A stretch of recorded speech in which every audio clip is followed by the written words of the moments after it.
Aku berdiri di halaman belakang rumahku semasa majlis resepsi perkahwinan. Gan pengantin aku berkirau di bawah cahaya lampu rentang di atas kepala. Segalanya tampak sempurna, cuaca, bunga, dan senyuman Isen ketika dia berbual dengan rakan-rakan kolejnya di tepi lantai tarian sementara. Untuk pertama kalinya dalam hidupku, aku rasa aku telah melakukan sesuatu dengan betul. Ibu menghampiri, dengan senyuman sas yang sudah aku kenal 1000 kali, senyuman yang tidak pernah sampai ke matanya. Senyuman yang biasanya datang bersama sesuatu yang tidak menyenangkan tetapi dibungkus dengan alasan kasih sayang. Taleri, sayang, kamu kelihatan sangat cantik. Dia melicingkan kedutan yang tidak wujud di lenganku. Ibu cuma nak beritahu rancangan kecil kita. Rancangan? Perutku serta-merta menegang. Tak sepatutnya ada apa-apa rancangan pada hari perkahwinanku selain yang aku dan Isen aturkan. Kami dah putuskan untuk beri kereta itu kepada Tessa. Nada ibuku tenang, seolah-olah dia hanya mengulas tentang cuaca atau memuji catering. Kereta apa? Soalku, walaupun dalam hati aku sudah tahu. Subaru, sudah tentu. Dia menunjuk ke seberang halaman, di mana ibu bapa Isen berdiri berhampiran sebuah Subaru opak perak berkilat. Dengan reben merah masih terikat di pemegang pintu, hadiah perkahwinan bernilai 22,000 yang mereka berikan kepada kami beberapa jam lalu. Tessa lebih memerlukannya berbanding pasangan baru berkahwin yang ada 2 pendapatan. Aku memandang ke belakang bahunya dan melihat adikku. Tessa, berdiri kira-kira 20 kaki jauhnya dalam gan perak berkilaan yang harganya lebih mahal daripada sewa bulanan pertamaku. Dia menyedari pandanganku, merambai kecil dengan jarinya, dan menggoncang sesuatu yang jelas kelihatan seperti kunci kereta. Seramai 120 tetamu ketawa dan menari di sekeliling kami, tidak menyedari apa yang sedang berlaku. Aku tak faham, kataku walaupun sebenarnya aku faham sepenuhnya. Ia hanyalah hari Selasa biasa dalam keluarga Anderson. Sayang, kata ibu sambil menepuk lenganku perlahan. Tessa masih sedang membina kerjanya. Kamu dan Isen sudah stabil. Ia cuma sebuah kereta. Jangan jadikan ini isu. Amaran dalam suaranya jelas seperti dentingan loceng. Di seberang kawasan resepsi, suamiku yang baru, Isen, perasan riak wajahku. Dia meminta diri daripada perbualannya dan berjalan ke arahku. Dahi berkerut dengan kebimbangan. Perutku mengecut sakit. Ia perasaan lama yang terlalu biasa, rasa kosong kerana diketepikan, kerana sentiasa dijangka untuk berkorban. Aku teringat ketika aku berumur 12 tahun. Ibu menjuru aku menyerahkan bilik yang lebih besar kepada Tessa. Kamu kan kakak, kamu faham, katanya. Dan aku memang faham, bahkan waktu itu. Aku faham bahawa keinginan Tessa akan sentiasa lebih penting daripada keperluanku. Ketika umurku 18 tahun, aku bekerja 2 kerja sambilan untuk membeli kereta Toyota terpakai dengan 120,000 batu perbatuan. Dalam masa yang sama, ibu bapaku memuji pencapaian akademik Tessa, tidak pernah menyebut bahawa masa lapangnya untuk belajar datang dari kepenatan aku bekerja. Isen sudah lama menyedari corak ini sepanjang 7 tahun hubungan kami, cuti hujung tahun di mana Tessa mendapat iPhone terbaru manakala aku hanya dapat sabun mandian. Makan malam Ahad di mana ibu sentiasa memasak hidangan kegemaran Tessa. Percutian keluarga yang semuanya dirancang mengikut jadual Tessa. Dan kini, pada hari perkahwinanku sendiri, Isen tiba di sisiku, tangannya lembut di sikuku. Semuanya oke. Dia bertanya, tapi matanya sudah tahu jawapannya. Ibu berpaling kepada sekumpulan tetamu berhampiran. Tessa perlukan kenderaan yang boleh dipercayai, katanya kepada bekas rakan sebilik kolejku, Madison, yang kelihatan benar-benar bingung. Lagipun, mereka berdua ada 2 pendapatan. Sejuman angkot Tessa terasa seperti asid yang membakar kulitku. Ia cuma kereta. Sayang, ulang ibu, merambai tangannya dengan acuh tak acuh. Tanganku mula menggeletar, tetapi apabila aku bersuara, suaraku lebih tenang daripada yang aku jangkakan. Maafkan saya sekejap. Aku membuka beg kecil pengantin yang hanya muat kincu dan tisu dan mengeluarkan sampul surat yang telah dimeterai. Ibu memerhati, wajahnya mula keliru. Ibu nak beri hadiah perkahwinan kami kepada orang lain. Soalku. Soalanku memecah suasana rio resepsi. Beberapa kepala berpaling ke arah kami. Isen berdiri teguh di sebelahku. Kehadirannya kukuh dan meyakinkan. Buat pertama kalinya, aku benar-benar rasa kekuatan hubungan kami bukan sekadar cinta romantik. Ini adalah satu pakatan. Taleri, ini bukan masa atau tempat bisik ibu, secumanja tegang. Bila masa yang sesuai, lepas Tessa pandu pergi dengan kereta kami. Aku mengangkat sampul itu di antara kami. Ibu tak cetak ibu bapa Isen sama ada boleh beri semula hadiah mereka kepada orang lain. Di seberang halaman, James dan Barbara Thompson berpaling ke arah kami. Jelas keliru dengan ketegangan yang semakin meningkat di sekitar menantu mereka. Nuka ibu memerah. Ini hal keluarga. Ya, aku bersetuju. Dan Isen sekarang keluarga saya. Ayah menghampiri, wajah penuh kerisaan. Dia membuka mulut, tapi seperti biasa, Dian membiarkan ibu yang membuat keputusan.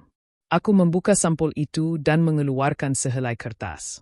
Ini dokumen yang disahkan notari yang menyatakan bahawa hadiah perkahwinan tidak boleh dipindahkan tanpa persetujuan saya. Suaraku tidak bergetar. Saya dan Isen dah siapkan ini minggu lepas. Apa? Jerit Tessa. Kunci kereta tergenggam di tangannya. Majlis resepsi menjadi senyap, ketegangan merebat seperti api di padang kering. Ibu memandangku seperti dia tidak pernah mengenaliku sebelum ini. Mungkin memang begitu. Aku berdiri tegak. Dokumen notari di tanganku bergetar sedikit. Wajah ibu berubah daripada yakin dan berkuasa kepada terkejut dan tidak percaya. Suasana sekeliling menjadi terlalu sunyi. Seolah-olah semua orang menahan nafas. Ada lagi, kataku. Suaraku kini lebih kuat daripada perasaanku. Aku membuka beg kecilku sekali lagi dan mengeluarkan telefon. Tessa bukan saja datang hari ini untuk ambil kereta kami. Tessa melangkah ke belakang. Gan peraknya berkilau di bawah cahaya lampu tali. Val, tolonglah. Aku membuka skrin telefon dan memusingkannya ke arah ibu. Dia curi masuk ke garaj kami malam tadi. Di skrin, gambar Tessa berdiri di sebelah Subaru berhias reben merah. Satu tangan di atas HQD. Satu lagi menunjukkan tanda damai. Kapsennya berbunyi, "Azinya dapat kereta yang sesuai dengan aku." Ayah merangkah ke hadapan. Tangannya diangkat cuba menenangkan. Dia cuma teruja, "Taleri, jangan perbesarkan perkara ini." Teruja. Suara Isen naik di sebelahku. Teruja nak ambil hadiah perkahwinan kami tanpa izin. Aku menukar ke skrin lain perbualan mesej antara ibu dan Tessa 3 minggu lalu. Mesej ibu berbunyi, "Kita akan uruskan masa resepsi. Lebih mudah jika dipersembahkan sebagai keputusan, bukan permintaan." Ibu bapa Isen menolak perlahan melalui kumpulan kecil tetamu yang kini berhimpun. Wajah Barbara memerah, subangnya berkilau ketika dia menggeleng perlahan. James berjalan tegas, jaket sutnya terbuka, kening berkerut. "Catherine," kata Barbara, "betulkah ini? Kamu cakap kereta ini untuk Taleri dan Isen." Secuman ibu kembali nipis, tegang. "Barbara, James, kami cuma buat sedikit penyesuaian ikut keperluan. Keluarga kan berkongsi sumber." "Kongsi, urangku." Kata itu terasa pahit di lidah. Ibu tak minta kami kongsi. Ibu umum nak ambil. "Apa?" potong Tessa, merangkah ke depan. Wajahnya berubah jadi riat sedih yang telah dia kuasai sejak kecil. "Kenapa nak madukan diri sendiri, Val? Ia cuma kereta bodoh." "Kalau cuma kereta bodoh," kata Isen, suaranya tenang tapi tajam. "Kenapa kamu perlukan sangat?" Bisikan bertukar menjadi tontonan terbuka. Tetamu di lantai tarian berhenti bergerak. Pemain saksofon terhenti di tengah nota. Tidak pasti sama ada perlu teruskan atau tidak. Ibu mendekat. Haruman parfumnya yang sama sejak aku kecil kini terasa menyekat nafas. "Kamu buat kecoh tak tentu pasal. Fikirkan malu keluarga." "Malu keluarga," urangku perlahan. Kata-kata itu membebaskan sesuatu dalam diriku. Suara terapis aku bergema di fikiran. Corat lama akan terus berulang, sehingga kamu sendiri memutuskannya dengan tegas. Selama bertahun-tahun aku mengangguk mendengar kebenaran itu tapi tidak pernah bertindak. Tapi berdiri di sini dalam gan renda putih, aku tiba-tiba nampak dengan jelas apa yang akan menantiku jika aku berundur lagi. Ini bukan tentang kereta. Ini tentang naruah. Tentang penghormatan. Tentang kehidupan yang aku dan Isen sedang bina bersama. Aku teringat perbualan kami sebelum kahwin. Duduk di lantai ruang tamu. dikelilingi kotak pindah separuh terbuka. Kita perlukan batas, kata Isen sambil menggenggam tanganku. Keluargamu akan terus ambil sampai tiada apa yang tinggal. Aku setuju waktu itu. Jadi kenapa sekarang terasa sukar? Kerana menyerah itu lebih mudah daripada berdiri teguh. Kerana seluruh hidupku dibina atas identiti anak yang memahami, yang bertanggung jawab, yang tak pernah menolak. Tessa mengambil peluang dalam keheningan aku. Ibu betul, memerlukan diri sendiri. Kita bukan badan amal, Tessa, kata Isen. Nada suaranya tidak marah, hanya tenang dan pasti. James melangkah ke depan dan mengambil dokumen notari dari tanganku. Dia membaca perlahan, cermin mata tergantung di hujung hidung. Nampaknya ini sah di sisi undang-undang, katanya, sambil menyerahkan kembali. Dari hujung mataku, aku nampak Madison diam-diam merakam reaksi ibu dengan teleponnya. Perancang majlis kami berjalan di antara tetamu. Cuba mengalihkan perhatian mereka ke meja pencuci mulut. Barbara meletakkan tangannya di bahuku, sentuhan lembut. Bukan berat, tapi cukup untuk menstabilkan diri aku. Tadari, sayang, kata perlahan. Apa yang kamu mahu berlaku sekarang? Mata ibu mengecil. Dia cuma perlu berhenti memerlukan kami dan berkelakuan seperti keluarga. Tidak, ibu. Kali ini kata-kataku keluar mudah, kukuh. Aku tamatkan tradisi ini, tradisi di mana Tessa dapat semua yang dia mahu dan aku perlu senyum seolah-olah tak apa-apa. Aku keluarkan sampul kedua dari beg kecilku, lebih kecil, tanpa tanda. Ini notis pelanggaran akses tanpa izin. Tessa masuk ke garaj kami tanpa kebenaran untuk ambil gambar dengan kereta yang bukan miliknya. Ayah berdiri di antara kami. Ini majlis kahwin, bukan mahkamah, rayunya. Suaranya bergetar. Betul, jawabku lembut. Jadi mungkin kita berhenti berpura-pura bahwa mencuri itu tanda kasih sayang. Kata-kata itu tergantung di udara, benar, pedih, dan perlu. Mulut ibu terbuka, kemudian tertutup semula. Buat pertama kalinya, dia tidak tahu apa hendak dikatakan. Kemenangan ini terasa kosong, tapi dalam kekosongan itu ada kelegaan. Mataku panas, bukan kerana sedih tapi kerana penat. Penat dengan 31 tahun corak yang akhirnya pecah. Isen memeluk pinggangku, menoleh ke arah kumpulan muzik yang masih terpaku. Bayangkan sesuatu, katanya perlahan.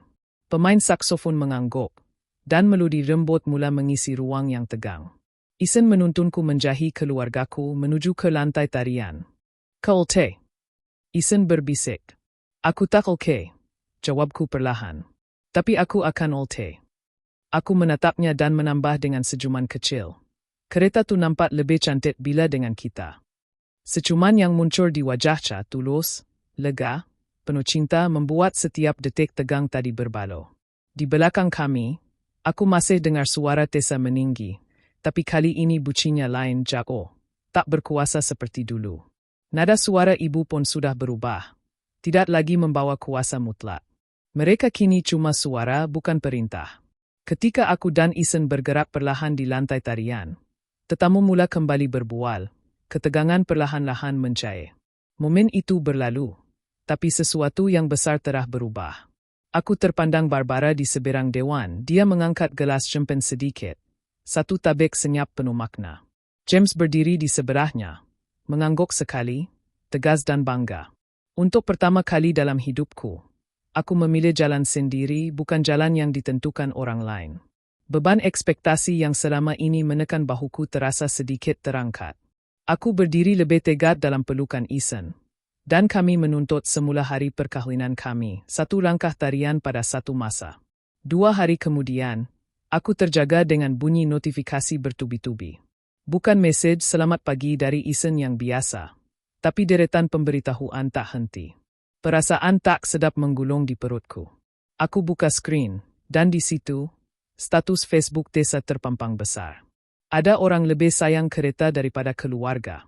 Doakan mereka yang ukur kasih sayang dengan duit, bukan kenangan. Berpuluh-puluh komen mengalir di bawahnya, kawan-kawan yang menyokong, saudara jago yang kononnya simpati. Dan tentu saja, komen dari ibu sendiri. Doakan mereka yang lupa asal-usulnya. Keluarga sepatutnya sentiasa diutamakan. Isen menggeliat di sebelahku. Kenapa, sayang? Aku tunjukkan skrin padanya. Rahangnya mengetat saat membaca. Mereka cuba ubah cerita, kataku, menggulai ke bawah melihat notifikasi lain. Kumpulan WhatsApp keluarga penuh dengan mesej. Aunt Debra menulis, "Daleri, kami semua risaukan kamu. Ini bukan diri kamu yang biasa." Uncle Robert menambah, "Kenangan hari perkahwinan sepatutnya dihargai, bukan dirosakkan dengan pertengkaran kecil." Isen mengambil teleponnya dariku dan meletakkannya menghadap ke bawah di meja sisi. "Biar mereka cakap.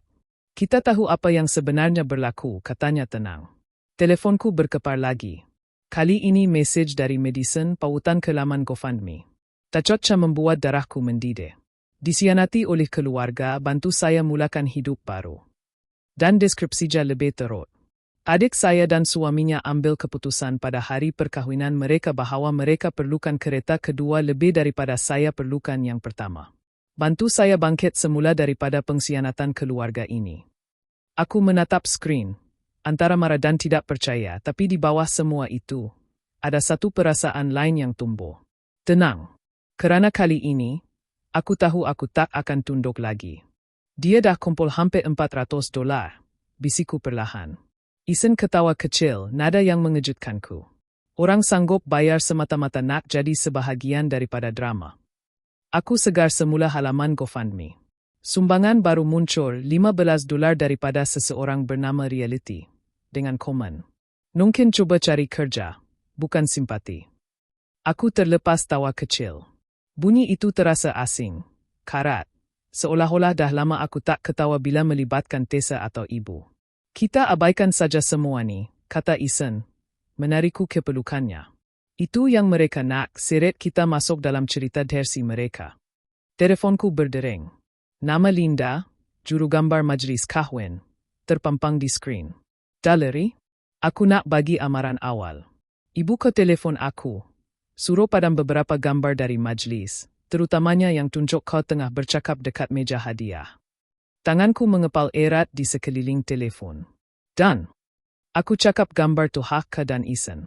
Dia tak suka jawapan tu. "Terima kasih sebab beritahu. Aku akan hantar semua fail ke cloud kau hari ini termasuk fail mentah." Selepas talian ditamatkan, Isen sudah siap berpakaian dan membuka laptopnya. "Kita kena dokumentasikan semuanya. Tangkapan skrin untuk semua siaran, mesej, dan GoFundMe tu." Aku mengangguk. Baru betul-betul faham apa yang sedang berlaku. Ini bukan lagi tentang kereta. Ini tentang cerita yang mereka cuba bina, di mana akulah penjahatnya. Anak derhaka yang berpaling dari keluarga. Isen berhenti sejenak. "Aku rasa kita patut tukar kunci rumah. Mereka takkan masuk rumah kita sesuka hati," kataku, tapi hati kecilku tahu itu pembohongan. Batasan tak pernah wujud dalam keluarga aku. "Lebih baik berjaga-jaga daripada menyesal," katanya, sudah pun mencari tukang kunci di Google. 3 jam kemudian, loceng pintu berbunyi. Aku mengintai melalui lubang intai, ibu dan ayah berdiri di beranda. Ibu menggenggam beg tangannya kuat-kuat, buku jaringnya pucat. "Mereka dah datang," panggilku ke arah dapur. Isen muncul di sisiku, menekan lembut bahuku. "Sedia." Aku menarik nafas panjang dan membuka pintu. Mata ibu merah, berai. Aku tak percaya anak aku sendiri sanggup malukan aku macam ni. Ayah merangkah ke depan, tangan terangkat seperti nak mendamaikan. "Ibu ke tak tidur sejak majlis kahwin tu, Daleri?" "Aku pun tak," jawabku perlahan. "Tapi sebabnya lain." Mereka mengekori kami masuk ke ruang tamu. Ibu duduk di hujung sofa, seperti sedia untuk lari bila-bila masa. Ayah berdiri di belakangnya, tangan di bahu ibu. "Selepas semua yang kami dah buat untuk kau," suara ibu berkepar. "Semua pengorbanan, semua sokongan macam ni kau balas." Rasa bersalah yang begitu familiar cuba nahit semula ke tekadku, tapi kali ini ada sesuatu yang lebih kuat, kejelasan. "Pengorbanan apa, ibu? Sokongan yang mana?" Suara aku tenang, lebih stabil daripada sebelumnya. "Masa aku perlukan pendakap Ziggy, ibu cakap kita tak mampu. Tapi Tessa dapat pendakap tahun yang sama. Masa aku kerja 2 pekerjaan untuk bayar kolej, ibu tanda tangan pinjaman pelajar Tessa. Masa aku simpan 3 tahun nak beli kereta pertama, ibu bagi Tessa duit untuk bayaran pendahuluan keretanya. Mulut ibu terbuka, kemudian tertutup semula. Masa aku diterima masuk Cornell tapi tak mampu pergi. Ibu cakap kita kena realistik. Tapi masa Tessa dapat ke Usila, ibu sanggup ambil gadai janji kedua. Masa aku buka bisnes kecil, ibu cakap pada semua orang itu cuma hobi. Tapi masa Tessa nak cuba fotografi 6 bulan, ibu beli kamera $2,000. Setiap contoh jatuh seperti batu ke dalam air tenang, mencipta riak kesedaran di ruang itu. Sepanjang hidup aku terima kurang supaya Tessa boleh dapat lebih.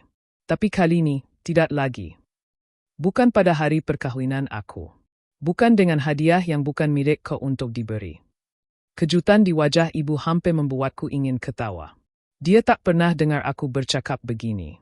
Sebenarnya, aku sendiri tak pernah bercakap begini. Kata-kata itu terasa asing di lidah. Tapi betul. Ini bukan tentang kereta, sambungku perlahan. Ini tentang rasa hormat, sesuatu yang aku tak pernah minta, tapi selalu layak dapat. Teleponku bergepar di atas meja kopi. Pesanan daripada Madison. Kuatkan diri. Aku ada di pihak K. Serentak, telepon Isen turut berbunyi. Pesanan daripada ibu bapanya. Makan malam di rumah kami malam ni? Kami nak tunjuk sokongan. Pandangan ibu berpindah-pindah antara dua telefon kami. Siapa tu? Kau cerita pasal kami pada orang luar. Mereka bukan orang luar, jawab Isen tegas. Mereka sistem sokongan kami. Orang yang tahu hormat batasan. Ayah kelihatan resah.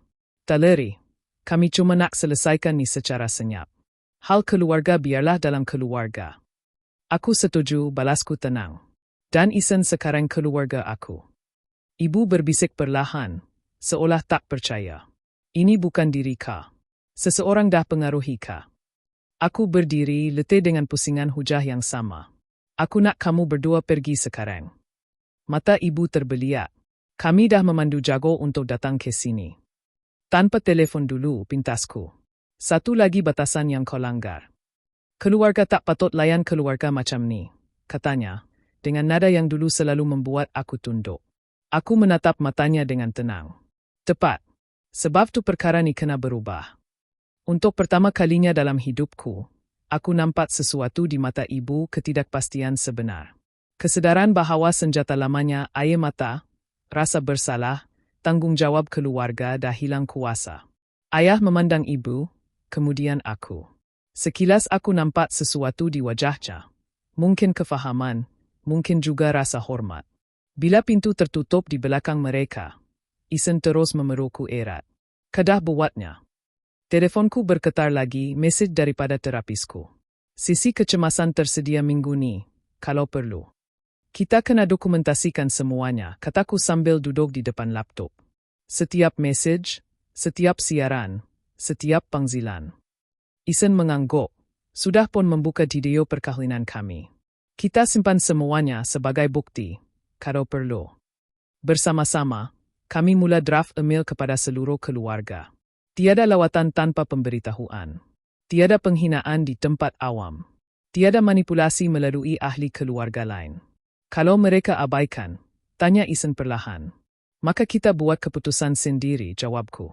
Aku menyimpan draft itu, belum bersedia untuk dihantar. Malam itu kami habiskan masa merancang langkah seterusnya. Jika gangguan itu berterusan, kalau mereka muncul di tempat kerja, kalau mereka hubungi keluarga Isen lagi, buat pertama kalinya aku rasa aku berada selangkah di hadapan. Bukannya terdesak cuba mengejar keadaan. Minggu berikutnya, aku melipat sehelai lagi sweater dan menyusunnya dengan kemas ke dalam beg pakaian yang terbuka di atas katil. Isen berdiri di tepi almari, menarik keluar beberapa helai jeans. Sedia untuk pelarian besar-besaran? Dia bertanya, senyum sinis terukir di bibir. Bukan pelarian, aku membetulkannya, tapi tiada ketegasan dalam suaraku. Iya, penempatan semula strategik. Lebuh raya pantai Pasifik menanti, perjalanan jalan raya seminggu yang kami bincangkan selama berbulan-bulan tapi tak pernah betul-betul lakukan. Sekarang, masa terasa sempurna. Bukan melarikan diri, tapi menuju ke sesuatu yang lebih baik. Dah pasang? Aku bertanya, mengangguk ke arah garaj. Peranti penjejak dah siap, Isen mengesahkan. Desk jam pun sedang merakam. Kalau ada sesiapa cuba buat apa-apa dengan kereta tu, kita ada bukti. Subaru yang menjadi hadiah perkahwinan dan rebutan antara aku, ibu, dan Tessa kini lebih daripada sekadar pengangkutan. Ia simbol batasan kami, perkahwinan kami, kebersatuan kami. Aku tak pernah bayangkan cabaran besar pertama dalam rumah tangga aku ialah mempertahankan harta sendiri daripada keluarga sendiri. Bagus, aku mengangguk sambil mencemat telefonnya. Email yang menjelaskan batasan baru keluarga dijadual untuk dihantar esok pagi. Kita akan hidup dengan baik, bukan bertengkar. Itu pembalasan terbaik. Isen berhenti sebentar, datang berdiri di sebelahku. Kepasti nak buat ni? Rasa macam kita menyelinap keluar. Memang itu yang kita buat, aku mengaku, mencentul lengannya. Tapi bukan sebab takut. Sebab kecemasan mereka bukan kecemasan kita. Sementara Isen menyiapkan kemasan aje, aku memeriksa sistem keselamatan rumah. Kamera baharu menutup pintu depan dan laluan masuk. Kunci rumah diganti 3 hari lepas. Surat mejurat dialihkan ke peti PO Box. Terasa keterlaluan, tapi tingkah ibu yang semakin melampau memaksa kami berbuat demikian. Kerasa mereka akan perasan kita dah pergi sebelum email tu dihantar? Tanya Isen. Aku menjeling telefon, 3 panggilan tak berjawab daripada ibu hari ini. Mereka akan perasan, kataku. Tapi masa tu, kita dah tengok matahari terbenam di biksu. Loceng pintu berbunyi. Tulang belakangku menegang. Abaikan, kata Isen sambil menutup sip beg pakaian. Bunyi loceng berbunyi lagi, diikuti ketukan kuat. Telefonku bergepar dengan mesej daripada rakan sekerja. Lisa, Mak dan adik kau ada kad firma mereka bentuk. Mereka tanya pasal kah? Nak aku cakap ke cuti sakit hari ini? Tekadku terasa ketat. Apa? Isen membaca mesej itu, wajahnya berubah serius. Itu dah melampau. Mesej seterusnya tiba. Mak menangis. Tessa beritahu semua orang kau musnahkan keluarga. Aku duduk di hujung katil, rasa berpusing.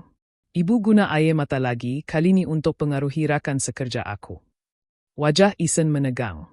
Mereka fikir boleh kendalikan kau melalui kerja kah? Lisa menghantar mesej terakhir.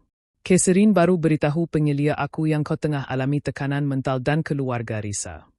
Kemarahanku menyala menggantikan kejutan awal. Dia cuba rosakkan reputasi profesional aku sekarang. Sambil aku menghubungi penyelia untuk menjelaskan keadaan, Isen melihat telefonnya lalu menjumpah perlahan.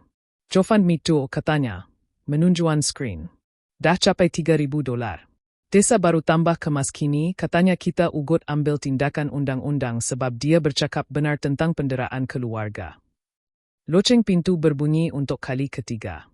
Isen mengintai melalui cerah bidai. Ayahkah, kataca perlahan. Suara ayah kedengaran jelas dari luar. Taleri, tolonglah. Ibu kemungkin perlukan rawatan perubatan sebab tekanan ni. Kekena bercakap dengan dia. Aku menghantar email pantas kepada bahagian HR.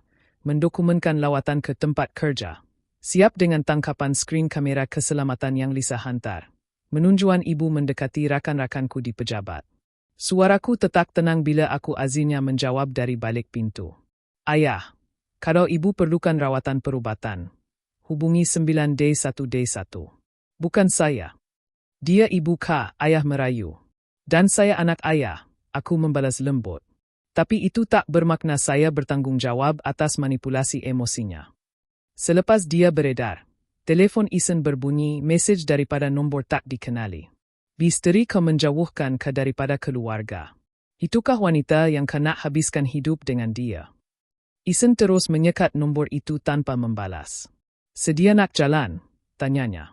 Aku memandang sekeliling rumah sekali lagi. Tertanya-tanya dalam keadaan apa kami akan menemuinya bila pulang nanti. Gem. Enjin Subaru berdengung lembut. Saat kami memandu menjago, aku menahan diri daripada menoleh ke belakang. Kecemasan mereka bukan kecemasan aku ulang perlahan. Untuk diriku sendiri dan untuk Isen. 2 hari kemudian, di sebuah hotel tepi pantai dengan tingkap menghadap Lautan Pasifik, Lisa menghantar kemas kini baharu. Kamera keselamatan merakam seluruh adegan Tessa di tempat kerja. Dia sampai terlanggar pasu bunga bila penyelia tolak permintaannya untuk tahu jadual kerja kah. Mak kau cuba hubungi ibu bapa aku, kata Isen selepas menamatkan panggilan. Ayah terus hentikan dia cakap tak nak terlibat dengan taktik manipulasi. Email sempadan yang kami hantar nampaknya berhasil. 3 sepupu menghantar mesej, mengatakan mereka mula meragui versi cerita Catherine. GoFundMe Tessa pula telah ditandakan untuk siasatan selepas aku kemukakan bukti yang bercanggah dengan dakwaannya. Petang itu, ayah menelefon lagi. Suaranya kedengaran rain letih. Reda. Catherine, mungkin kita dah keterlaluan. Aku dengar dia berbisik kepada seseorang sebelum sedar aku dah angkat. Dari dia mula. Adik kau hadapi sedikit masalah di tempat kerja. Kejadian di pejabat kau sampai ke pengetahuan bosnya. Itu menyedihkan. Aku jawab, dan aku benar-benar maksudkannya. Walaupun semuanya, aku tak mahu Tessa menderita. Aku cuma mahu corat ni berhenti. Boleh ke telefon dia? Tenangkan keadaan. Dia meminta. Tak, ayah. Ini bukan kekacauan yang saya perlu bersihkan. Selepas menamatkan panggilan, aku memuat naik sekeping foto aku dan Isen menatap matahari terbenam dari tebing indah. Tiada caption, hanya imej ketenangan kami. Dalam beberapa minit, rakan kolej dan rakan sekerja membanjiri ruangan komen dengan emoji hati dan mesej sokongan. Madison menghantar mesej pribadi. Semua orang nampak apa yang mereka buat. Kami sebuah tim dalari. Perbezaannya jelas, ketenangan percutian pantai kami berbanding kekacauan yang mereka cipta. Sementara mereka sibuk mengawal naratif, kami berjalan di pantai sunyi, memerhati ombak menghentam tebing, menemui kedai buku kecil di bandar tepi laut. Malam itu, satu email tanpa nama tiba. Saya dah lama nampak corat ni. Ibu awak buat perkara sama pada adik perempuannya dulu, tahun 1990-an. Kekal kuat. Ada antara kami yang tahu apa sebenarnya berlaku. Aku tunjukkan email itu kepada Isen. Dia menarikku rapat ke dadanya. Kita buat perkara yang betul, katanya perlahan. Malam itu di atas katil, sambil mendengar deruan ombak dari kejauhan, aku sedar perkahwinan kami menjadi lebih kukuh melalui krisis ini. Kami telah menghadapi cabaran besar pertama kami dan berdiri teguh bersama. Saya cintakan awak, bisik Isen dalam kegelapan. Saya pun cintakan awak, aku membalas, terasa seolah-olah beban bertahun-tahun akhirnya terangkat dari bahuku. Teleponku berbunyi dengan notifikasi. Kemas kini media sosial daripada Tessa luar biasa ringkas. Keluarga itu rumit. Buat pertama kali, tiada komen susulan daripada ibu. Retakan pertama dalam kesatuan mereka akhirnya muncul. 7 hari kemudian, teleponku bergepar lagi. Suara ibu kedengaran melalui pembesar suara. Setiap esakan disusun dengan sempurna untuk kesan maksimum. Aku ibu kah, Dalari. Macam manakah boleh tinggalkan aku macam ni? Suaranya pecah tepat di tempat yang sama seperti selalu bila dia mahukan sesuatu. Selepas semua yang aku buat untuk kau. Aku letakkan telefon di atas kantor dapur. Isen memandangku dari atas cawan kopinya. Kening terangkat bertanya dalam diam. Biasa, kataku sambil meluncurkan jariku untuk memadam mesej itu. Nampaknya, kami dikatakan memusnahkan keluarga sebab tak jawab panggilan. Telefon Isen pula menyala. Perhimpunan Kecemasan Keluarga Sabtu ni, dia membaca. Ayah kau hantar mesej ni pada semua orang, suruh kita balik segera. Satu mesej muncul daripada sepupuku, Janet. Kau patut datang. Maka betul-betul tak keruan. Apapun yang berlaku, boleh diselesaikan. Aku tunjukkan mesej lain daripada ayah. Dalari, ayah rasa kau salah faham. Datanglah Sabtu ni, kita bincang macam orang dewasa. Ada video daripada Tessa, kata Isen, mencondongkan skrin ke arahku. Wajah adikku memenuhi skrin, ekspresi pura-pura sedih. Fal, saya cuma nak minta maaf kalau saya dah lukakan awak, katanya. Tapi nada itu jelas, skrip ibu keluar dari mulut Tessa. Keluarga sepatutnya saling memaafkan. Itu yang mama selalu cakap. Aku pejam mata, menarik nafas panjang. Kecemasan sebenar, aku bisik, ialah bila kuasa mereka mula hilang. Mesej-mesej tak berhenti. Makcik Linda menelefon tentang keadaan ibu yang membimbangkan. Pakcik Robert menghantar email tentang melakukan perkara yang betul. Sepupu Brad menulis mesej pendek, darah lebih pekat daripada air. Setiap mesej membawa mesej tersirat yang sama. Kembalilah. Minta maaf. Pulihkan susunan lama. Kemudian, ibu meningkat ke tahap seterusnya. Surat rasmi tiba dengan kepala surat peguam, kelihatan penting. Dia ugut nak cabar warisan ke daripada nenek, kata Isen selepas membaca. Katanya ketak sihat fikiran sekarang. Telefonku berkepar lagi. Rakan lama dari sekolah menengah. Dengarkah tengah lalui masa sukar? Mak Koriso gila pasal kesihatan mental ka. Kemas kini Facebook ibu muncul di notifikasi. Kadang-kadang orang yang kita sayang berubah begitu drastik hingga kita tak kenal mereka lagi. Doa untuk anak sulung saya dalam masa sukar ini. Tessa menambah siaran susulan. Bila personaliti seseorang berubah sepenuhnya, biasanya itu jeritan minta tolong. Campur tangan keluarga mungkin satu-satunya jalan. Pukulan terakhir tiba apabila sepupuku meneruskan jemputan rasmi ke ulang tahun perkahwinan ibu bapaku bulan depan. Tulisan elegan di atas kertas berkilat. Mari raikan penyembuhan keluarga kita. Aku menatap semua mesej di atas meja dapur, berbisik perlahan. Senang je kalau aku nak, pergi saja. Senyum, pura-pura tak pernah jadi apa-apa. Habis cerita. Isen duduk di sebelahku, tangannya hangat di atas tanganku. Betul ke? Betul-betul akan habis kalau kau buat begitu.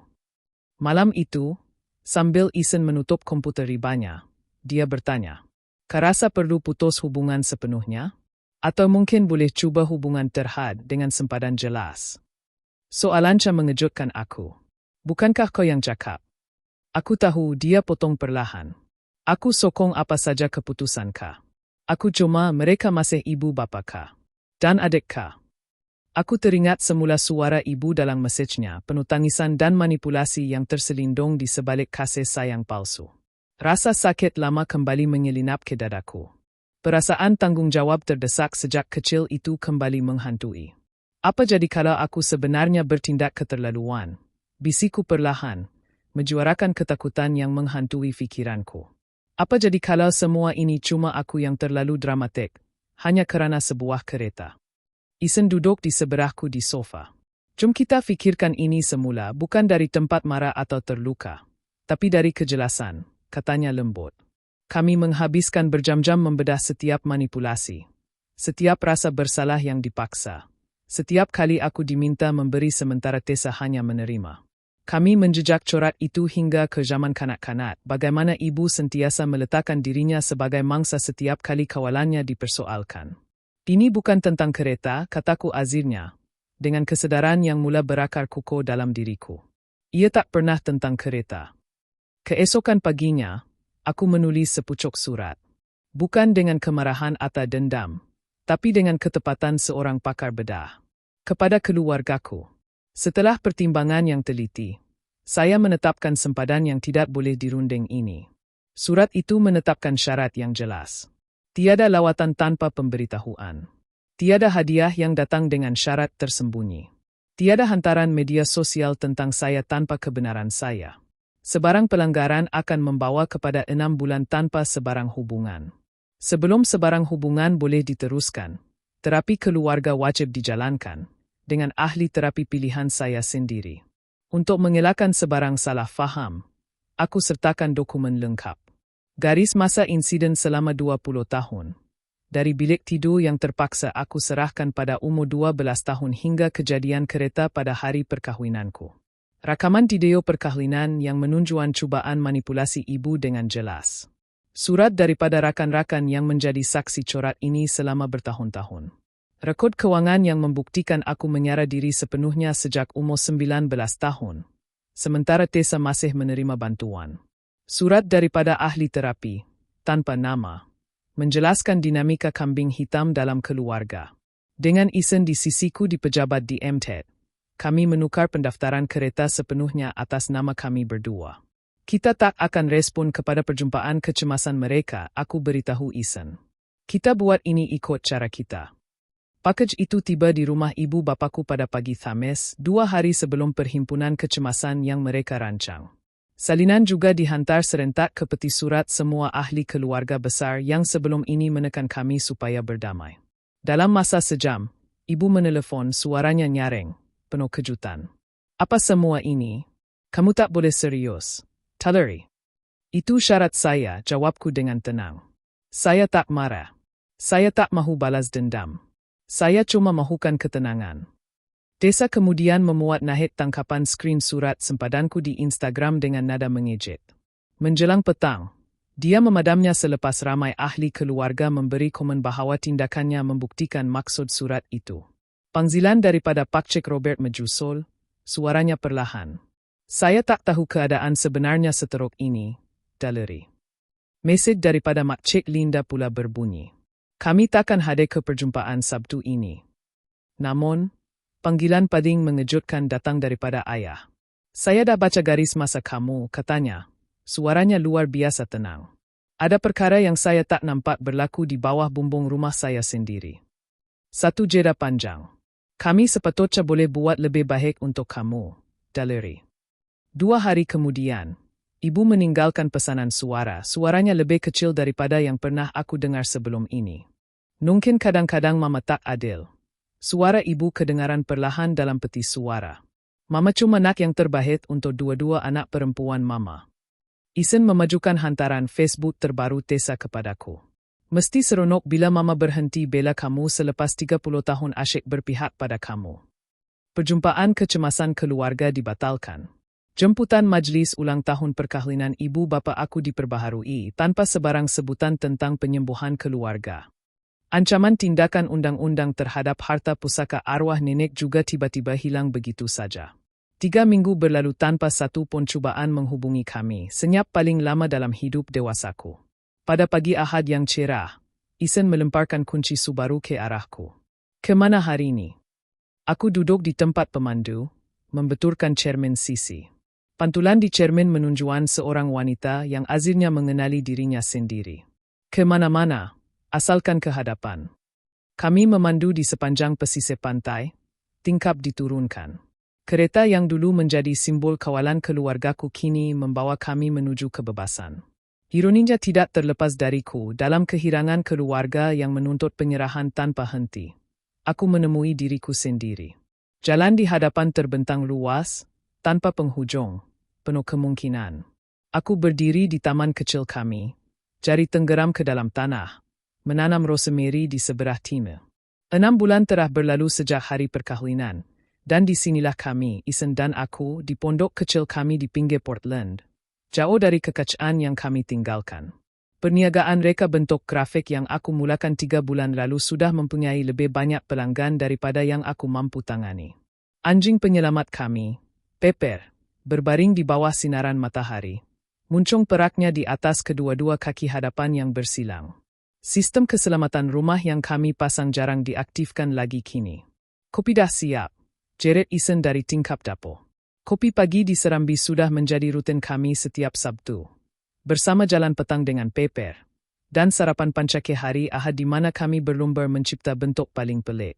Aku menyapu tanah dari tanganku dan menarik nafas dalam-dalam. Rumah kami berbau kopi, tanah segar, dan ketenangan bukan kegelisahan berterusan yang aku alami semasa membesar.